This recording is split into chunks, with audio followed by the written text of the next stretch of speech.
Moi, c'est Lafif Adnan, 18 ans. Dans la série, mon rôle est réalisateur, scénariste. On a écrit l'histoire avec Mario. Et je suis Michael Cole dans la série.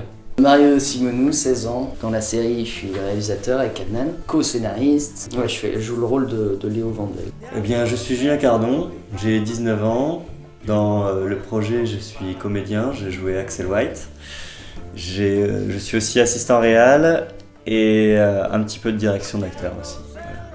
Donc bonjour, moi je m'appelle Rossi Jacques, j'ai 18 ans, j'ai été l'assistant réalisateur du coup sur la série avec Julien Cardon. J'ai également été l'acteur de Midori Kashi, du coup un jeune mercenaire qu'on envoie pour aller tataner des gens, on va dire ça comme ça. Je m'appelle Malou Moussiagnor, j'ai 16 ans. Je joue le rôle de Jimmy Dardel dans la série. Je m'appelle Pauline Pralon, j'ai 19 ans, je joue le rôle de Marianne Dorligny dans la série. Un jour, on était chez Mario, du coup. On était posé pour travailler le théâtre. On en avait un peu marre. Et je vois l'ordi, je vois le téléphone et franchement, j'avais marre. Je lui propose, viens, on fait une vidéo. On la monte et à la fin de la vidéo, il y a écrit « à suivre ».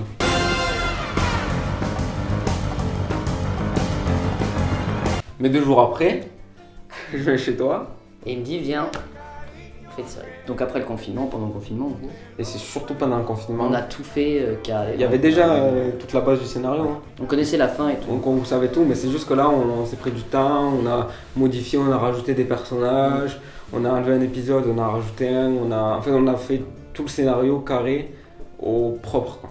En tout, on était 70, un truc comme ça. Ok, entre 60 et 70 personnes, 70 toutes les gens qui ont participé. En sachant que toutes ces personnes-là étaient totalement bénévoles.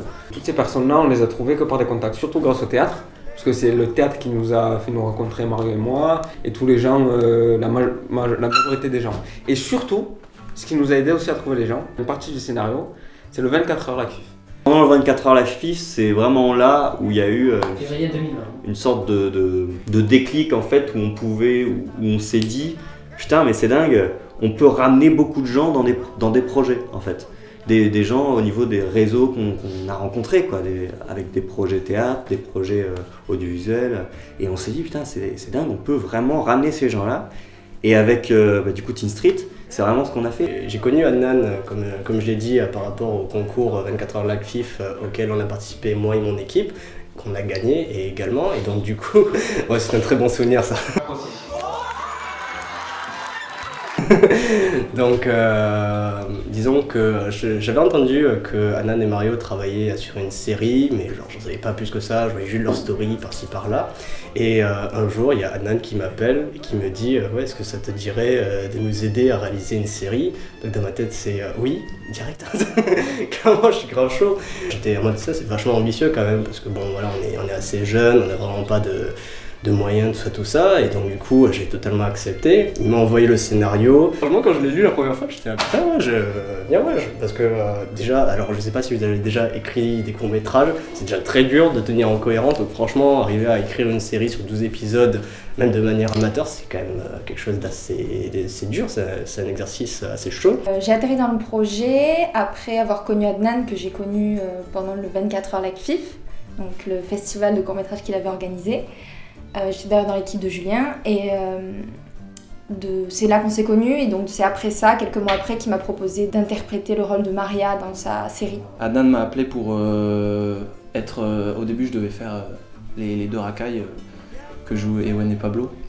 Mais il y a eu un problème d'acteur au milieu, c'est-à-dire qu'il y en a un qui n'a pas pu venir, celui qui jouait Jimmy Dardel. Donc Adnan m'a appelé pour me dire « Est-ce que tu peux le faire ?» Et moi j'ai dit « Bah ouais, de ouf, j'ai trop envie. » Est-ce qu'on a travaillé avec une production professionnelle? Non. Attends, mais on fait. Non. On a travaillé seulement nous-mêmes en indépendant, avec notre expérience, avec nos vécus, ce qu'on voulait faire, nos idées, et pas du tout avec une production. Il faut savoir que le seul argent qu'on a investi, C'est bien le matériel. On n'a rien payé d'autre que caméra. On a tourné, mais en plus on a tourné dans beaucoup d'endroits. J'ai été totalement admiratif devant les lieux qu'ils avaient réussi à avoir, en plus quasiment pour rien. Donc Ouais, du tout, 0. ouais, vraiment pour rien, c'est ça, pour vraiment 0 €, et c'est fou. Genre dès le premier jour de tournage, j'étais pas prêt, je connaissais pas les lieux ni rien. On m'a dit vraiment tu vas faire assistant réalisateur pour un tournage, je ne connaissais rien de ce qui allait se passer, je me suis vraiment lancé dans le vide. Et franchement, quand on est arrivé dans le premier lieu, j'ai fait ah ouais Les répétitions, ça aussi, le fait d'avoir fait des répétitions, c'est indispensable et ça fait du bien parce que c'est quand même ça reste un projet amateur. Et dans un projet amateur, en général, ça se passe vraiment, c'est super mal organisé. Alors que nous, on a été quand même bien organisé sur plein de choses. J'ai accepté parce que le projet avait l'air bien, on voyait qu'il y avait une vraie équipe derrière, une équipe technique, une équipe avec déjà plein d'acteurs que je connaissais pour la plupart. Donc le projet avait l'air intéressant et stimulant. Qu'est-ce que nous a apporté ça? Qu'est-ce que ça nous apporte d'expérience? L'expérience. L'expérience, clairement. Parce que, ouais, on partait avec rien.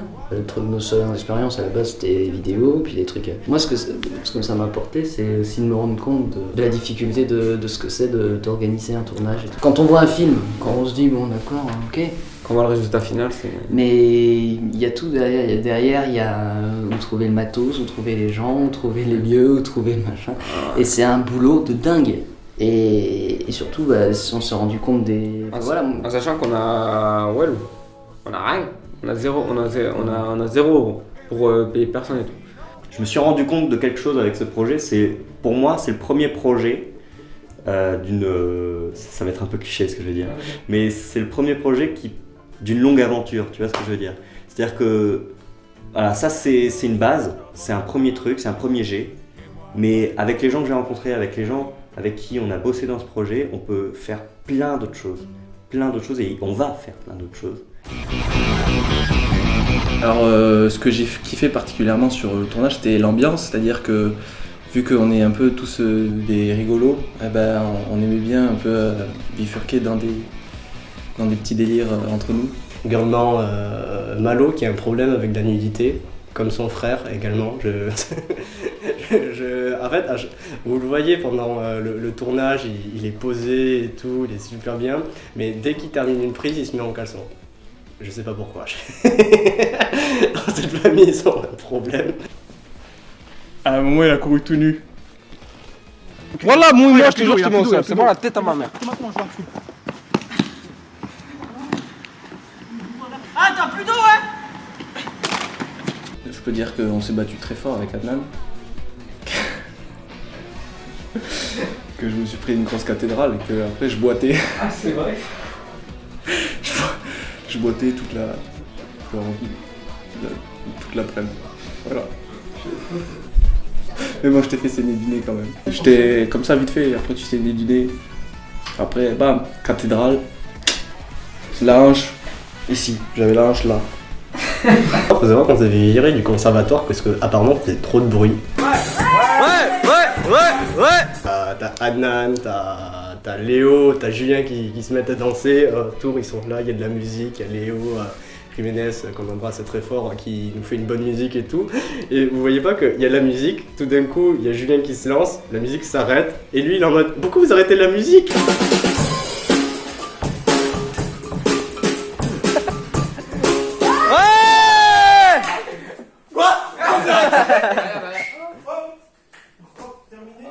Et maintenant, là, juste maintenant, je vous balance une petite bande-annonce de minutes, c'est ça, genre? Je vous balance une bonne bande-annonce. Maintenant.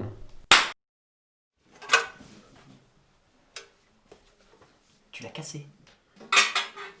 Ouais. Il l'a cassé. Tu l'as cassé. Nous, on est des connards. Enfin, c'est ce que les gens pensent de nous. Je sais pas pourquoi. De notre point de vue, on est juste des lycéens qui cherchent à se faire de l'argent facilement. Ce jour-là, notre boss nous avait demandé de récupérer une clé qui était censée être dans la poche de ce mec. Il avait réussi à caler un rendez-vous.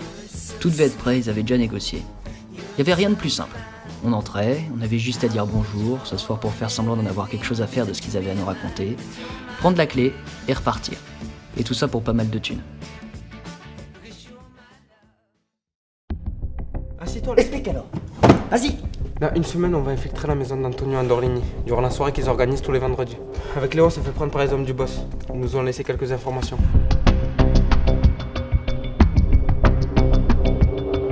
Apparemment, notre boss devrait rencontrer Antonio durant la prochaine de ces soirées. Et il faut absolument la clé.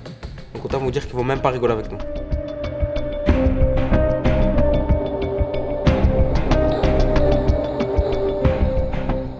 On a la semaine pour établir un plan parfait. On doit oublier aucun détail. Vraiment parfait.